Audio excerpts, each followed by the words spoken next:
number two because you switched. But my number two is last year's men's elimination chamber match. Not just because of the result, but it's because I actually thought the in-ring action was pretty solid. Right. I thought like it was never, and especially because you had so many stories going. You had Punk and Seth feuding. You Yep. had Punk Cena's last chamber, Punk and Cena meeting again. Drew and Damien had their thing. So you basically had a bunch of different stories going into this chamber match, and it really made it unpredictable, especially the end when it came down to Punk and Cena. Because I like we talked about how a lot of matches are unpredictable. When it Mm-hmm. came down to it made me question like of course I wanted Cena to win, but I was also thinking Like, holy shit. Like, yeah. like Punk might win. Like I genuinely thought like man, this is like really unpredictable. Like I like the way they booked it to make it look like because they both had like the near falls, and it's just like who's gonna do it. And then you had it where Seth curb stomp Yep. Punk, and it was looking. I was like, die, die. And then that's when Cena locked him in the STF, and then of course Cena would win. But so I put it because one the just the whole action in that match, the stories that were being told, you basically had like four different feuds happening in one match. The crowd was definitely into it. Um, Yeah. and then of course, Cena won, and then I think why I also have it in there is because of what happened after the match Of with course. One of the biggest, was most polarizing one of the things. biggest shocking moments in the history of WWE. John Cena turned heel.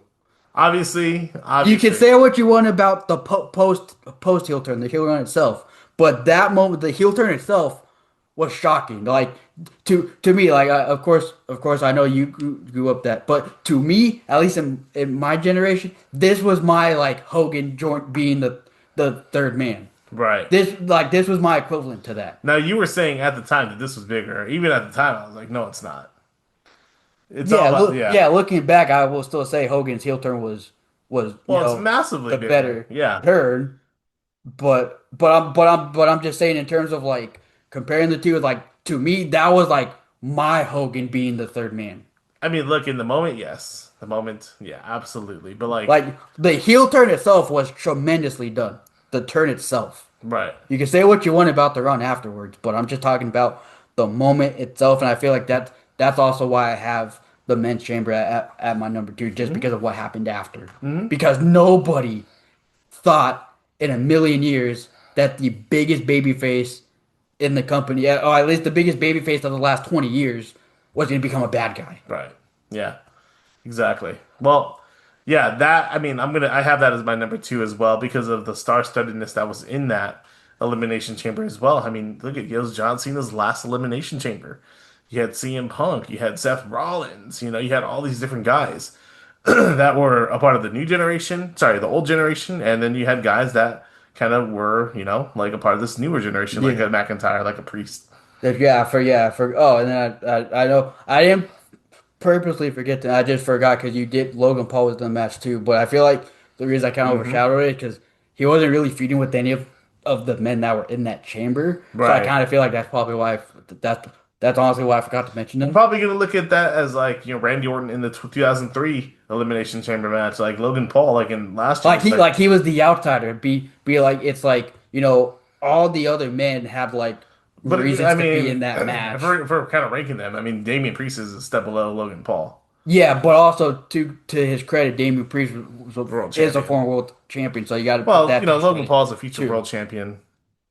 He's a future Hall of Famer, future WWE, like legend. Anyways, move on. What? Well, yeah, you said you have your number two is the same, so I don't know if you were still gonna Well, explain no, yeah, more. no, it's just that match is yeah, as good as an Elimination Chamber as you want it to be.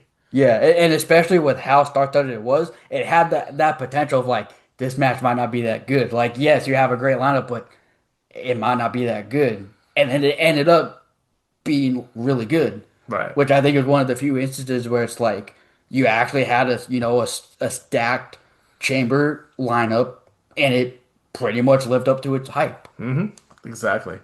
All right, number one, obviously. We both have the same number one. Even when we were talking about what we say for this episode, we're like, yeah, this number one without a doubt. the 2002, the inaugural Elimination Chamber match from Survivor Series 2002 was Shawn Michaels winning was it the world title or WWE title?